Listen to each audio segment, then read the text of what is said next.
Welcome, everybody, to the Advanced Selling Podcast, the longest running sales training podcast in the history of podcasts. My name is Bryan Neal. My name is Bill Caskey. Here every week for your listening enjoyment. Glad that you are here. If you're in Canada, sorry you can't hear us. That's a throwback from last time. We're trying to fix that. We're not on Spotify in Canada. We'll just call Spotify up and see. Did we say something? Surely didn't. We're not political here. So I just went fishing in Canada. I'm like, come on, I love you guys out there. Oh, I love we went to Mosier Bay is where we went. Mosier Bay. It's like, anyway, insider program, rocking and rolling. Best bang for your buck. We're going to be doing some cool stuff too. Bill and I are relative to insider. So if you're not a member of that group, go be a member of the group. And if you're interested in being a member of that group, stay tuned. We're going to do some cool stuff. Yeah. Go to advancedsellingpodcast.com/insider. Then next episode, we're going to kind of preview the insider for July. Yeah. That way you get a pretty good sense of whether it's right for you or not. I had I don't know why these things, this is like a nothing burger, but I found it fascinating. I went into, what's the name of the cosmetic store? Elf? Mac? The cosmetic for women. Mac or Elf? No. All the girls are going, yes. No, it starts with an S. Sephora. Very good. I went in there because I needed some cream for my eyes. I'd bought it there before, and yeah. And you get old and your eyes start to look old. Yeah. And so I went and I said, I bought some in here 6 months ago that was like a cucumber. Really, I liked it. I love this scent. Was very nice. I don't know if it worked or not, but she goes, I don't know what that is. She goes, we typically recommend Kiehl's. You've heard of Kiehl's, Kiehls. And she sells me this little thing for, I don't know, $30. And it is very good product. And she goes, if we can get your email address and name, we'll give you a free gift. I said, oh, okay. Yeah. I mean, I don't want to sign up for a credit card. And she goes, no, just email and name. I said, okay. So I gave it to him. And she said, okay, thank you. And I'm like, where's my free gift? She didn't do it to me. And she said, no, the lady is going to get it. And I'm thinking, okay, is it like a, this is fun. Nice, I like it. Yeah, is it a headband? Yeah, right. Caruso. Yeah. And she came. You know what it was? Nope. Another of the same thing. Oh, perfect. Well, that's good because if I like it, that's a nice free gift. But wouldn't you have thought that when you say free gift, it's a little different than, here's another one. It's not what you just bought. It also tells you how much margin is in the Kiehl's. There's a little bit of margin, so much so they can give you two at once and still make money. That's right. That's right. There's probably $3 they have in that. I can't even imagine. Yeah. That's funny. I got some stuff for my eyes too. It's almost like, I call it like a glue. You're just like, put it under the things we never thought we'd talk about in 20 years, the Advanced Selling Podcast, or eye cream for the boys. You know what I like about this Kiehl product is it has a little color to it. So it kind of hides some of the circles and wrinkles. So anyway, that's a terrible topic. But anyway, I thought that was interesting. The free gift. Same free gift's the same thing. Gift, same as the old gift. Yeah. Here, I'm going to come back with something real special.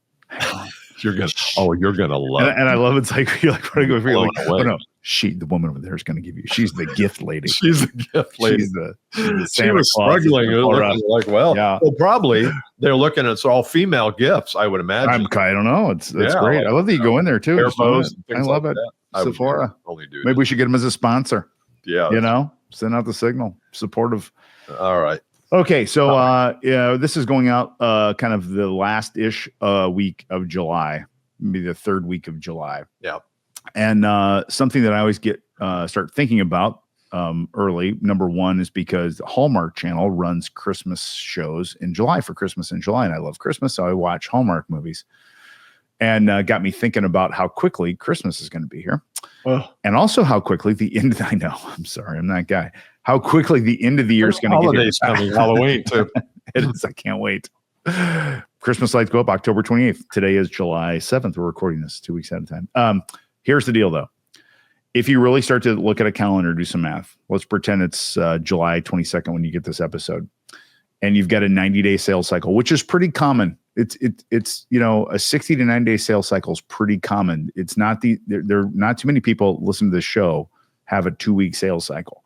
Some have even longer than that. But when you start to look at that math, you have to realize your activity and behavior and mentality and all the action you're doing right now are making you the end of your year. They're making your Q4. And I don't think people are thinking that. I don't think people, they're thinking, oh, it's summer. It's summer hours. I'm chill. I'm going on some vacation. They're like, all my customers are all on vacation. And they're like chilling through this. And in the US, we tend to do this all the way through Labor Day in September. And then we get going like, oh, everyone's back to school. Go, go, go, go, go, go. So my question, Bill, for our listeners is, if we were giving advice on how to make your year in July instead of waiting till the fourth quarter, what are some things that our listeners should be doing or not doing in this time period? Yeah, that's good. Well, we didn't, you teed up the topic, but I didn't have a chance to think. I've got 3 or 4 things here, but they jumped into my brain. But one thing I was thinking, kind of a callback to our last episode, the idea of, are we looking at this in the right way? One thing that I would recommend we do is, you think about turns in a restaurant, tables turn every hour and 20 minutes or whatever and they want to get 3 groups in there, one at 5:30, one at 6:45, and one at 9, because they want those turns. They want tables to turn. And I think it's the same thing here. If you have a 90-day turn or a 90-day selling cycle, is there anything you can do to get that down to 60 days? Not vaulting over and not putting pressure on your prospect, but why is it 90 days? Is it 90 days because that's just what it's always been, because of legal, there's a lot of reasons that it should be 90 days. And there's a lot of reasons it maybe could be quicker, shorter. Yes. So that's one thing I would do is, what can we do to shorten it? Can we shoot a video up front that helps them understand our way of being and the trends and the problems we solve? Is there anything we can do to shorten that sales cycle? That way you'll get 2 turns between August 1 and December 1 versus just 1. That's huge. And I never thought of it like restaurant turns. That's really what it is. You talk to anyone who owns a restaurant, if you can get 3 turns instead of 2 in a night, that is a boatload of cash. Yeah. Really, really, really good. Even if people aren't staying as long, that's really awesome. One thing I would have everyone do, if you've not done it already, is make sure that you have a documented back half of the calendar year business plan. And we're big fans of the back half calendar year because it has this holiday season in it, and the world's not linear, and you've got 6 months of history and data. So you have to start to look at the whole, what am I going to do different? What am I not going to do in the back half? But also put some math to it to say, okay, I want to make sure that I get to this level of closing or this level of funnel productivity, whatever metric you want to put in there by a certain date, and make sure that's specific. If you've blown your plan, that's why you got to redo a new one. You can't say, "Oh, yours sucks." Can't do that. No, do not do that. You got to refocus on a plan. So my number 1 was set the plan. So can we talk about what's in that? Let's talk about 3 or 4 things that should be in that plan that are universal, that don't apply to a business specifically. Yep. First I would say I'm a big fan of a 3-prong type goal setting. I learned this from a guy named Craig Kramers, who's an old CEO speaker. I think he's passed away now, but he used this framework with goal setting: basic, primary, and visionary. Basic, primary, visionary. Basic was sort of like a keep your seat number. Like, if we don't do this, we should get out of the business. Primary is your primary goal, and need to also have his team's document a visionary goal. And I really like the ability to have that kind of like throw at a dartboard. You don't have to hit a bullseye every time thought. So I would have you goal plan for your production between July and December of this year in a 3-prong way. Yep. Basic, primary, and visionary in there with numbers. That's my first thing. That's good. I like that too. Excuse me. I think also we should be focused on what are the actions of the plan. And if you're trying to bump up your behavior, like let's say instead of making 6 outreach calls a day, you're going to make 10, or instead of writing 1 article a week on LinkedIn, you're going to write 3, or whatever those things are. Yes. That we have to tweak them fast, because we don't have a lot of time to let the LinkedIn algorithm or let the article sit there for 6 months. And then we go back and look at the metrics and say, well, people loved this topic but you didn't look at it fast enough. So I would say build your action plan and then tweak and assess, is it working or not? Maybe if you move from 6 cold calls a day to 10, it doesn't move the needle after 2 or 3 weeks. And so then I'd say, well, don't just keep doing it. Oh, it'll work sometime. Everybody's on vacation. No, if it doesn't work, change it. Yes. I think that's probably more the case for things we send out, emails, articles, podcasts, YouTube videos, shooting videos. If I had one the other day that I put out, and I thought it was a really good one, to believe it or not. I kind of ruptured my patellar tendon. But I had another one that got a lot of views. I wouldn't have guessed that. You don't know what's going to get views until you put it out there. And maybe it had something to do with the day of the week or whatever, but you have to, fail fast and tweak quickly. Yes. And I think if we do that, because of the time frame being a little compressed, it'll help us. I think that's fantastic. Another piece of advice. Well, you go. I'm sorry, I did the plan. But you added the plan. Do you have another one? Oh no, I do, but you good? Put that in a direction. You go ahead. Okay. Another thing I would do as I'm sitting here now is I would decide. You did it with your plan numerically, look what you're looking to close, whether it's a number of contracts or number of whatever, and start to say that to people in a way you're selling scarcity instead of anybody and everybody. So an example would be, my goal for by the end of this year is 10 new statements of work or 15 new contracts. And I'm starting to kind of discern who will be in that 15 and who won't be, or who might be at 26, 25. It's really early to do that. Mostly I want to have you hear yourself say, I'm going to close 15 new contracts out loud to other people, but I want you to hear it too. Mm-hmm. So your brain subconsciously starts to work on that. Oh, that's what we're doing. We're closing 15. Got it. Your brain, that's a little like a woo, like hear yourself say it sort of thing. But you're saying it to other people. You're not looking in the mirror saying, I'm going to close 15 contracts because I'm good enough and smart enough. Yeah. Not doing that. You're saying it in real time. And then people like to opt in or opt out of things. Like, oh, okay. That's good.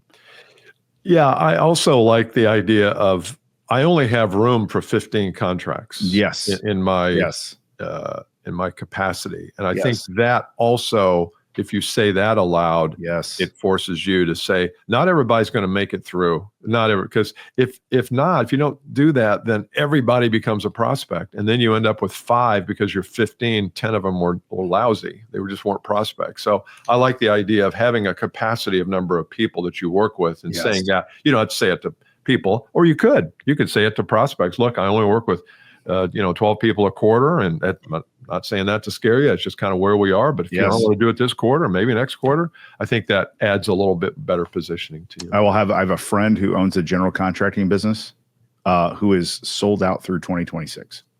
Wow. And he is selling 2027 as we speak. That's nice. That's nice.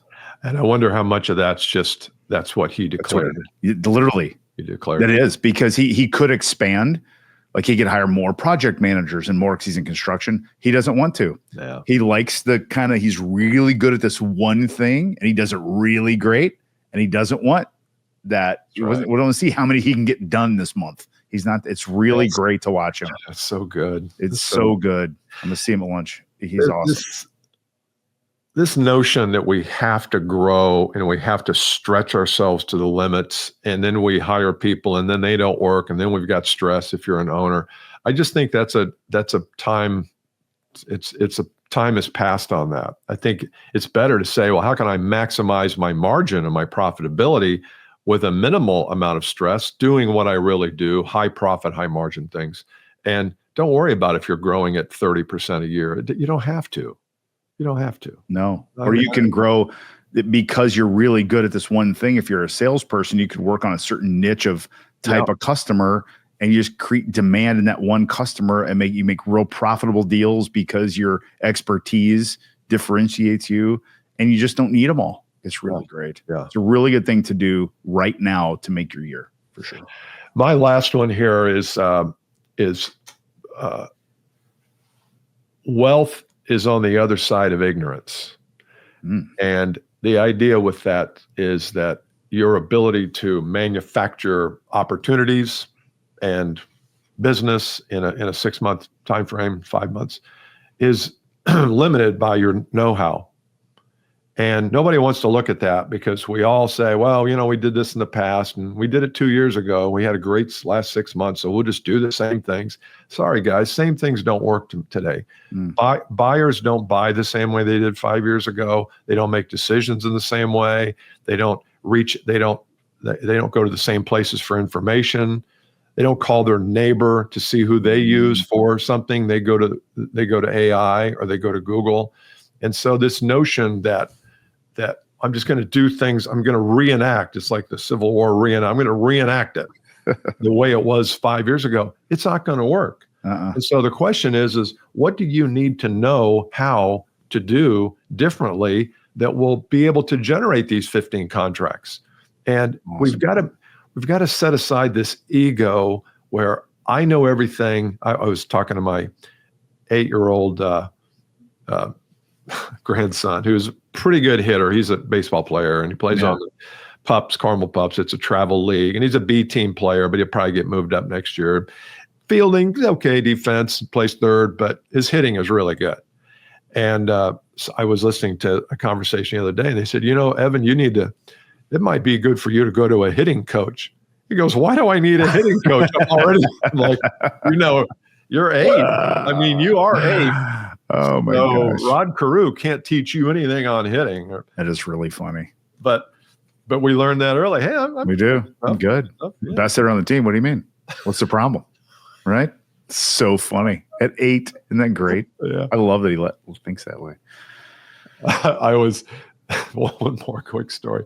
He was at practice the other day, just an internal practice. And I go to watch because sometimes I can't make his games on the weekend. So I go to watch practice. It was a nice night.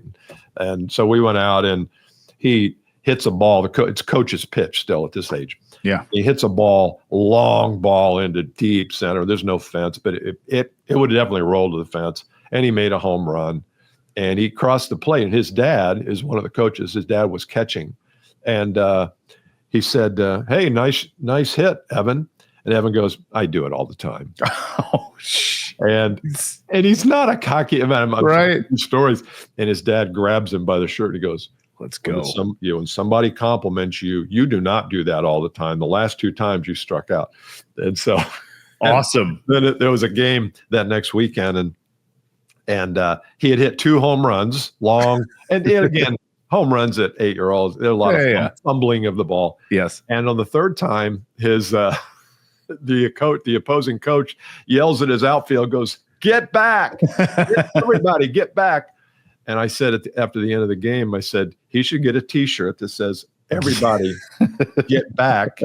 And then on the back, my daughter said it should say, I do this all the time. Totally. We're getting those made for the whole family. Everybody get back. I love that. That's funny. All right. I love Louie. Okay. Good episode. That was good. Sorry to go really TV there. Oh, I love it. Those bring back great memories because I'm out of that phase of life. It's so fun. So, okay. If you haven't joined the Insider Group, join the Insider Group, advancedlearningpodcast.com. Go look for the Insider Group there and LinkedIn group. We have 14,000 people in LinkedIn group. Yeah. I love you all being there. Tell us what you think. Tell us if you have an idea on a podcast. We actually used a couple of ideas here last time. And so we'd love to hear what you want to hear more about. Truth. All right. See you next time. Bye. Bye.